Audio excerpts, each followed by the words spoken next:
Hello there, Virgos. Welcome to your January 2020 tarot reading. I hope this video finds you well. I hope that you are starting the new year with a bang and that you are able to achieve everything that you wanted in 2019. And I apologize for the delay with this reading for you guys. I was traveling the past week and I got really sick, so I was not in the right frame of mind to be doing videos, and I didn't want to shortchange you guys, so I had to wait till I got better. So I am sincerely sorry.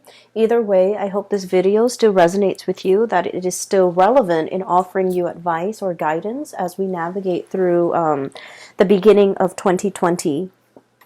So when I was shuffling out the spread, I saw two images for you, and by the way, I am using the this is the tarot song, or I'm sorry, the Spirit Song Tarot, and this is by one of my favorite artists, Paulina Cassidy. And this was a gift that I got from my sister, who is also a Virgo, so I hope she's watching this. It's a wonderful deck. There are a lot of messages that comes through. Not so much, images, but like a lot of messages. And I find it very easy to read with this spread. And so I might be using it again next month. I hope you enjoy it. So first of all, the first image that I saw was, I see this cliff. It's midnight. The moon is out, and the moon is this giant, round, full moon in the distance, okay? It's so big.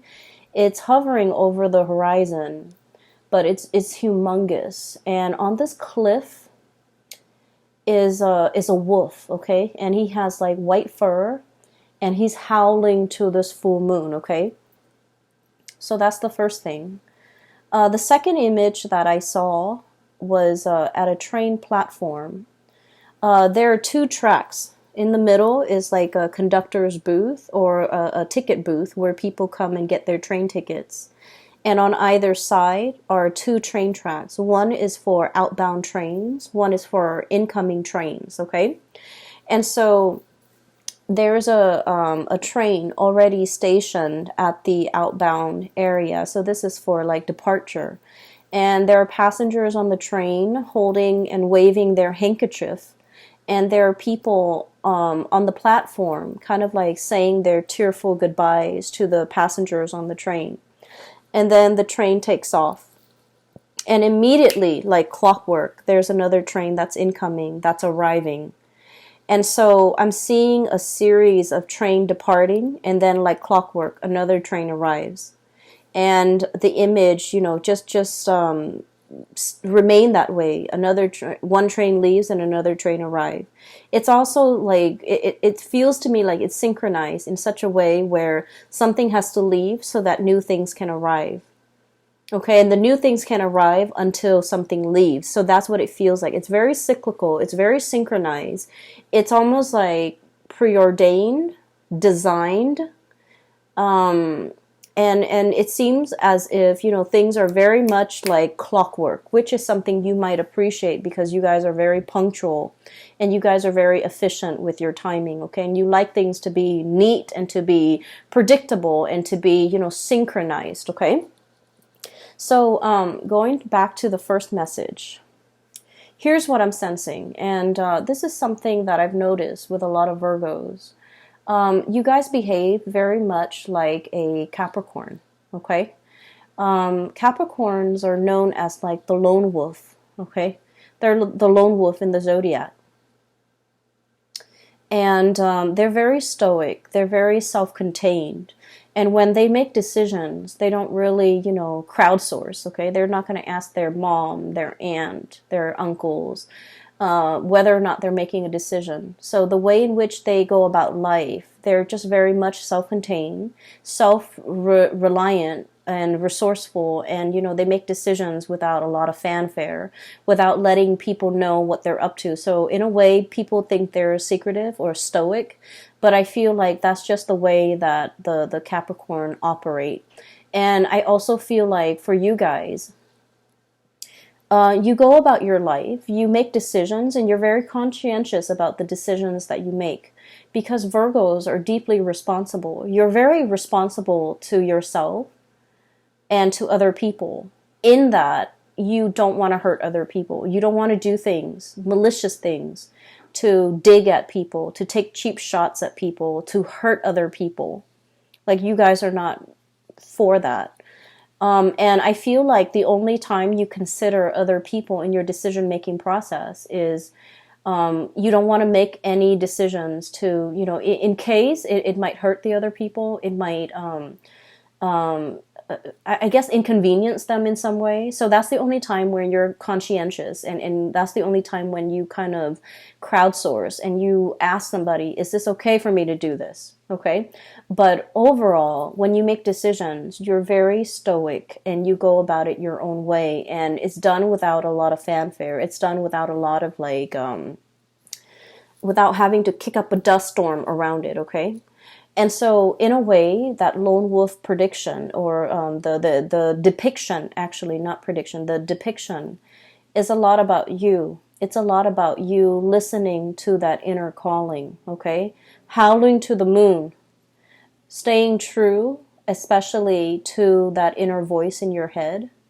And I also feel like, being accountable for yourself, your actions, the things that you do, and going about things, bearing the burden of responsibilities on your own, not losing your footing, being able to, exist and climb on this pedestal, on this cliff on your own, and not needing other people, right? So that's what I'm feeling. And so I feel as if there's something that is really nagging at you, okay? This is like an intuitive message, or even like a psychic nudge that is really nagging at you because of that wolf howling to the moon. It screams out to me a sense of immense longing for something, wanting to call it into being, wanting to manifest it, wanting to create it, wanting to I guess, like, verbalizing what it is that you're calling for, right? So then it comes into the picture. And what I have here is the shaman. And this is about divine wisdom, spiritual power. This is looking at things from a bird's eye view with a higher vantage point, so that you can see how all the parts fit together to form a whole.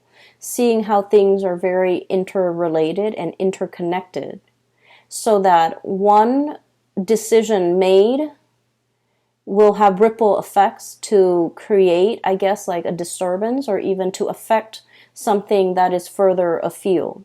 And so I feel like you come into this holistic understanding about actions and consequences, about how every decision is not made in a vacuum. Something that we do, a few years ago in this part of the world could have long-reaching consequences in another part of the world in the present time.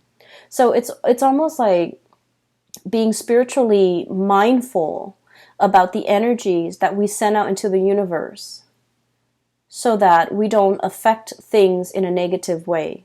Being responsible and being resourceful, and understanding that, energies, resources are very finite. And so we don't take more than we need. We don't deprive other people of limited resources if we're just, scrambling for resources to hoard and to hog. Okay, so I feel like you're coming into this really enlightened state of being, where you're starting to understand cause and effect, actions and consequences. And it's not just, whatever exists in your linear time. I feel like you're trying to understand how actions and consequences can reverberate through time. And when I'm looking at this, I also feel like, this sense of immense wisdom that is coming into your life. I feel almost like there is a situation that you're longing for, you might be clinging to, you might be thinking about the next step, you might be contemplating what is going to be made available to you, what is coming through. And I can assure you, the last two cards are about outcomes, are about, we start the beginning of the month here, and eventually we want to end here. And so where you are right now and where you want to be, we want to look at all the energies that are kind of like affecting, hindering, or helping your progress to get you where you need to be, okay? And so what I have here is the 10 of acorns. This is the 10 of wands. And then I have the star. And the star card signifies, it's wish fulfillment, okay? It's being able to achieve whatever it is that we desire. And when it's paired up with this 10 of acorns, 10 of wands, the acorn energy is the wands in this deck. It's about unburdening ourselves, letting go of physical belongings, letting go of expectations, letting go of things that are really bogging us down, making us very heavy. Resentment sometimes, resentment, clinging on to relationships, clinging on to a way of life, clinging on to possessions, clinging on to, people that we feel very emotionally connected to, even though they might no longer serve a purpose in our lives. So I feel like there's an unburdening process that is happening here. It's associated with the star. So it's kind of like a reminder. You need to unburden. You need to kind of let it go so that you can move on, so that you can travel light, so that you can feel free to be able to attract and to manifest, to have new energies come in, to manifest new things, and to draw new things to come into the picture. It's like that platform, right? It's synchronized and it's perfectly designed and engineered, where one train leaves and the other train arrives. Okay, so I feel as if there's a message here for you guys. Is there something that you're holding on to very dearly and very tightly, and in the process of not allowing yourself to release it, it's preventing things from coming in for you? Okay, so I want you to sit with that just for a moment. I'm drawn to that image where I mentioned, with the train departing. There are people on the platform, they're saying goodbye to the people that they love. They're saying goodbye, okay? Somebody, the passengers on that train, they're heading towards their new life. They're heading towards like a new way of living. They're heading far away. And the people on the platform are like unable to let go because of that emotional connection. They're unable to let that go. And the train is the catalyst for severing that connection, but also allowing something to take place, allowing something to move forward and progress so that new things can come in. So I feel like, Virgos, is there something in your life that is an emotional attachment of yours and is no longer serving you in this present moment? And for many of you, we have here the Two of Cups. This is a potential relationship, okay? A partnership even. And this is a really, it's like a very exalted connection, because with the Cups energy, it's spiritual and emotional in nature. It's mutual support, it's love, and it's friendship built on mutual respect. And what I feel is happening here is, for many of you, you started out as the lone wolf, right? And life can feel very, very lonely, right? You're naturally, you guys are a very shy sign. Like typically, you don't want to be the center of attention. You're not like the wisecracking, the busybody, the one that needs to be in the limelight. That's not you. And I feel like, you go through your life as this lone wolf and you've transformed. You've met like a group of people that you are really emotionally tied to. It could be a work environment. It could be someone who's very dependent on you. It could be like a mutual situation where it's not toxic or unhealthy, but it's sort of like a really strong emotional connection. And you're unable to change your way of life, to, move out of your location, to get a new job, to get a promotion, to progress, to want more. It's something that could potentially take up a lot of your time and energy and resources. And it's disallowing you from having that finite resource to devote to yourself. And so we are seeing this shedding of the lone wolf energy because you're in a partnership or you're in a situation that is demanding a lot more of your time, and you're preoccupied with it. You go to work and that's the first thing you experience in the day. You go to sleep at night and that's the last thing you think about. So I feel like it is really energetically pulling you. And I also feel like it's there's a lot of warmth. There's a lot of, I feel like it's a really good connection. But then I also feel like it's preventing more things from coming in for you. Okay, it doesn't mean that this is somebody that's consciously making a decision to block your blessings. I don't feel that it's that way. But I feel energetically it's a little bit of a burden on an energetic level, because energy is very finite. It's not unlimited, right? We can only devote certain amount of energies to certain things. And we can devote a certain amount of thoughts to certain things. And so you want to be focused with your goals, your plans, your actions as an individual, so that you can, bring things closer to you that you really want. So I feel like there's something here about how being as a unit, as a couple, as a unit, as a partner in a partnership, it brings about a lot of blessings. But I feel like something has also run its course, where the obvious decision is to kind of walk away from it. Okay. And I feel that I'm seeing a like a female wolf. Okay. She might be pregnant, and or she might have given birth, because I'm seeing like the young ones in a cave. Okay. In the crevice of a tree in a cave, and then she's outside scouting and looking for food. So I feel as if somebody is going out scouting, somebody is venturing out into the world. They're exiting a place of safety. They're going out into the world to go scouting, to scope out the environment, to see what life has to offer, to see what else is available. And then I'm feeling somebody is like drawing them back in, like, no, don't do that. Don't leave me. Don't go there. Don't, So I'm getting here, somebody is afraid that you're going to leave. Somebody is afraid. And I feel like the energies, of course, can be switched. Because on the flip side of being the lone wolf is, being very connected. You might have an emotional connection to somebody, and you're afraid that they're venturing out and not coming back.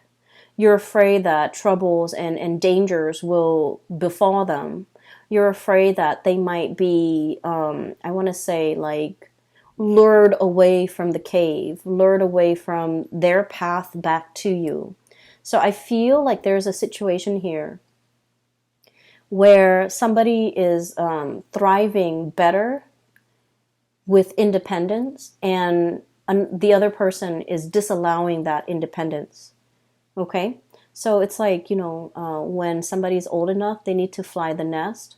And if you're in a position where you can guide them so that you can steer them away from danger, you want to do that rather than holding them back, rather than not letting them develop to their full potential. So I definitely feel like there's a situation here. It's done out of love. It's done out of that sense of safety and protection.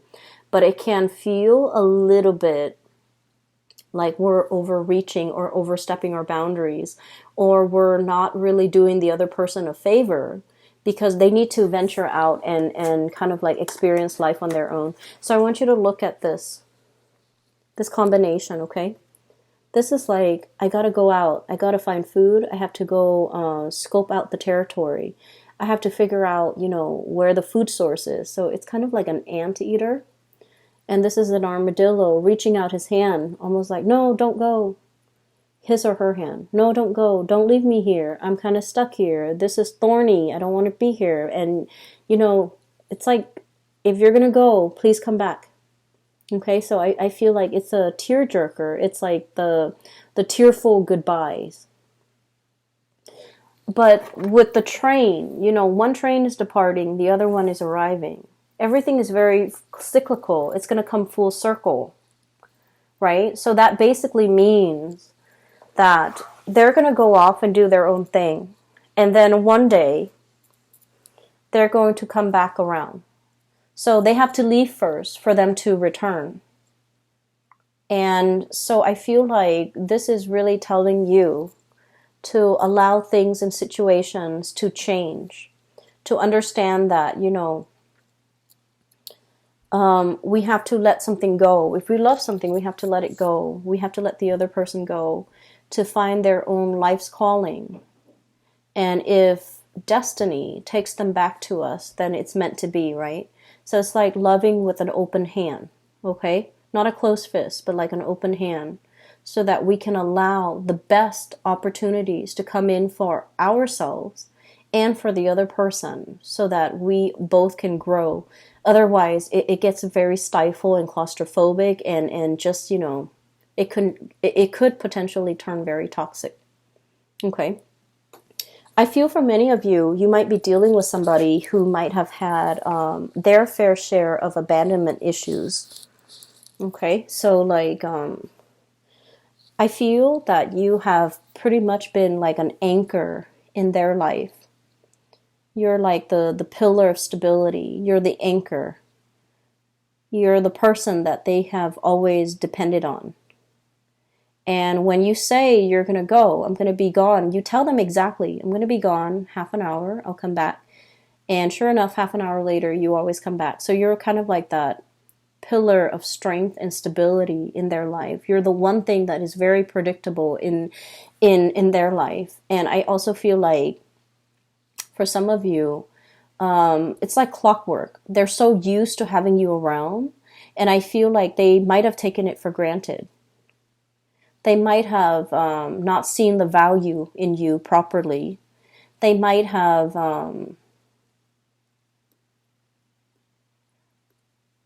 I'm also hearing like downplay your importance in their life. Everything that they've achieved in life, I feel like, they might have credited themselves rather than credited you. Okay? And so what I sense is, if you're exiting the picture, now they're just like coming to this realization, this awareness that, don't go, I can't do this on my own. I can't be here on my own. And I feel that you've grown bigger, too big for the cave, too big for that little crevice in the tree where the two of you have been holing up, or where they have been holing up. They're trying to get you back in. And it's like, no, I don't live in a tree. I'm made to live in a mansion. I'm made to live in a place that is warm, that is lit. I can't live in a dark, dank environment and thrive. And so, I feel like for many of you, turning your back on a toxic person, turning your back on a person who has abandonment issues and who is taking it out on you, as well as, throwing temper tantrums in order to get their way as well, okay? And that's for a very small minority of you, because I do feel like there is a connection here that is very exalted. Two people are better off working together, but for whatever reason, I feel like you have outgrown this connection and you're well prepared. Knight of Swords. You're well prepared to take what you have learned and apply it into your world, charting your own path and creating your own vision. And you might have no need for this connection anymore. And not to sound like somebody who is, a user or anything like that, but I just feel like, that's the way things are meant to play out in this connection. Another thing, so this is pretty much another thing that I was getting messages on is this. Okay, going back to the wolf howling at the moon. I feel like for Virgo people, okay, and I'm sensing like the way that it's playing out in this spread. We have the world here, and this is like the world is your oyster. There are so many possibilities, okay, and you're the whale here. You're capable of moving into deep waters. You're capable of seeing all the things, all the sea creatures that are lying beneath, okay? Whales also come back for air and they blow water out of their, the spout, or I guess the blowhole, and they surface for air. And every time they surface for air, they do that splash that is really, it's an amazing sight, right? So I feel like you are capable of surviving on the surface as well as underwater. And what I mean by this is I feel like there's somebody who only exists in one realm. They have trouble connecting. They have trouble relating. They have a lot of trouble sympathizing, understanding, and seeing the whole picture. But I feel like you are a creature of both world, where you're able to make sense of things. You're able to see the big picture, like I mentioned before. And so life for you is a series of exploration. Okay, Virgo is still it's still a fairly young Earth sign. It's still a fairly young Earth sign, and so it's asking you to embody this playful energy in the spirit of newness, in the spirit of exploration. For many of you, it can seem very scary, right? It can seem really scary to dive deep into deep waters where you might not be able to breathe, where you might not be able to see, where there could be, dangers that you can't really foresee and escape from. However, you're the whale, you're big, okay? And so little critters are not going to mess with you, pretty much. And so I feel like your persona is really big. Your capabilities are very big. And that means in any situation that you find yourself in, you're going to be able to get out of it intact. And in every work environment, let's just use that as an analogy because I feel like you can understand me better. In every work environment, no matter what tasks your superiors give you, you learn it, you do it well, and then soon you become an expert, right? And so you might have gone in, at the very beginning, feeling very afraid, apprehensive. Am I good enough? Am I able to do it justice, do the work justice? Am I going to let them down? Am I capable of doing this? Am I smart enough? So you have all of these self-doubts, raging in your head.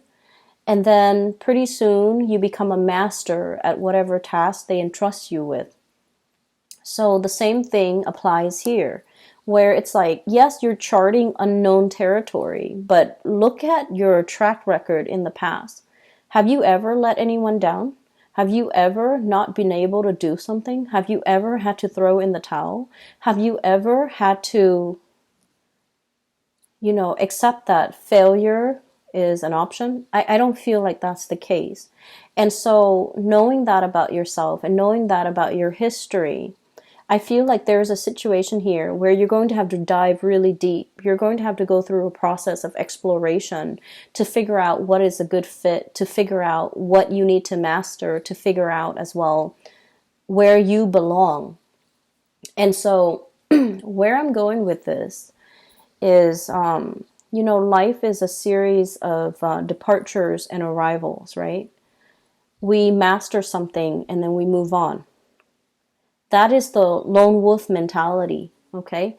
It's not about staying in one place so that trackers can find you, fur traders can be able to track your footprints or paw prints, and to be able to hunt you for fur, okay? So we have to adapt a little bit more of a nomadic lifestyle. It's not about being on the run or constantly running from something or moving from something. But it's about, shifting from one location to the next, being a little bit versatile and understanding, especially once I have delved deep and once I have mastered something, it's time for me to move on to the next thing. Some of you, and I felt this, especially last year, 2016, and then also 2019, I guess, last year, 2016, especially, and then 2019. Many of you have a big persona, okay? And this is not about arrogance. This is like, It's like oversight, like an oversized brain. You manage to cram in a lot of things. You manage to learn a lot of things really, really fast. And you have become very, like, mentally very agile and very versatile. And so new projects, new things, new expectations coming through from other people, they don't really phase you. At first you're afraid, but then after a while you realize it's just the same thing. You have cracked a code when it comes to learning new information, storing new information, and you've done it in a way where other people haven't really mastered this. And so if you're aware of that, and if you can write a book about how that's done, what your process is, it would help a lot of people, because I feel like people don't really know how to synthesize new knowledge. Okay, but you do, and a lot of what you're doing is like, you're dealing with a new task, and you're relying on something that you've learned in the past that is very similar to what you're doing here, and you're making those connections. And that's why, assimilating new information for you is very simple. If you can find a way to articulate that in a book, in a or even, like, in a panel, in a discussion, it would be really beneficial for other people to hear, because I feel like they haven't mastered that, but you have. And so really look at, let's not stay in one place for too long. Let's not stay and give ourselves away. Let's not let the hunters and the fur traders be high on our trail, and to smell our scent, and to be able to track us down. Okay, so that's what I'm feeling here. It's a process of understanding when something has already reached its apex, when it's time to let go, and when it's time to, allow something new to come in. Okay, so new things cannot come in unless we depart, unless we let go. All right? And so to tie in with the rest of your reading, I have here the Moon and the King of Swords. The Moon is all about imagination, perception, sixth sense, and intuition, right? What I'm feeling here is with this King of Swords. Okay, this is an air energy. This is all about the mental space, the realm. This is somebody who's very firm with their beliefs. They're unwavering. They can be a little bit dogmatic. They can be a little bit defensive with what they know, what they believe in, and they might not be able to hear an alternative discourse. Like they just can't accept or listen to something that that is a different viewpoint or different mindset. So this is someone who's very, very protective of their knowledge. We have the Moon and the King of Swords. So I feel like you might be dealing with somebody here who's very skeptical, who's trying to figure you out, who's trying to make a connection with you. They're trying to figure out why you are behaving the way that you do, how your big persona. It's almost like they're trying to crack your secret. They're trying to crack you. They're trying to understand you. They're trying to draw out the wisdom and the knowledge that you have spent many, many decades building up. And they're having trouble seeing you. The Moon is about confusion. It's about seeing something that's not there, or seeing a situation through like it's like looking at life through frosted glass. Everything is very blurry. Everything is a silhouette, and it's very blurry, and you can't make out the features, and you can't make out things in certainty. So the way that you are behaving with this person, you might be quite elusive. You might not want to engage and socialize and to reveal all of yourself. I feel like they're looking at you very skeptically. And I do sense that, I'm hearing the word underestimate. Okay? Like somebody might be underestimating your capabilities. They might be looking at you as like, oh, that's not a worthy adversary. And then you prove yourself to be very transformative, to be a force to be reckoned with. And I feel like it caught them off guard. Okay. So now they're kind of like looking at you skeptically and trying to figure things out. Okay. So I feel like you might be a little bit of an enigma to them. And it's difficult for them to make sense of the connection or make sense of who you are as a person.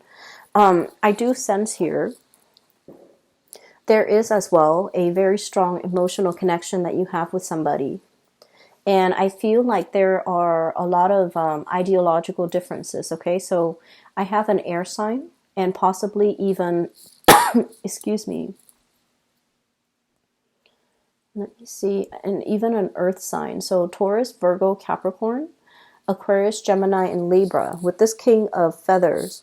This is somebody that is very no nonsense. And what you really like about them is their sense of predictability. Okay. This is somebody that's like, they don't talk out of the side of their mouth. When they say something, they mean it. When they say, I'll meet you at 5, they mean at 5. They're punctual. They're dependable. Excuse me. And in some ways, they might be that pillar of stability in your own life. So it's somebody who's very predictable. You know where you stand with them.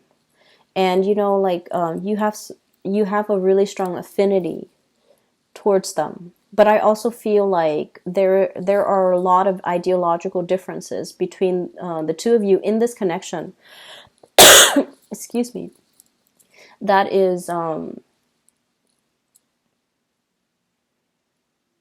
it's kind of you question each other, not in a bad way, but in there's a lot of talking, there's a lot of conversation I'm hearing, and I feel like they might be very individualistic, and it's hard to be in a relationship with them.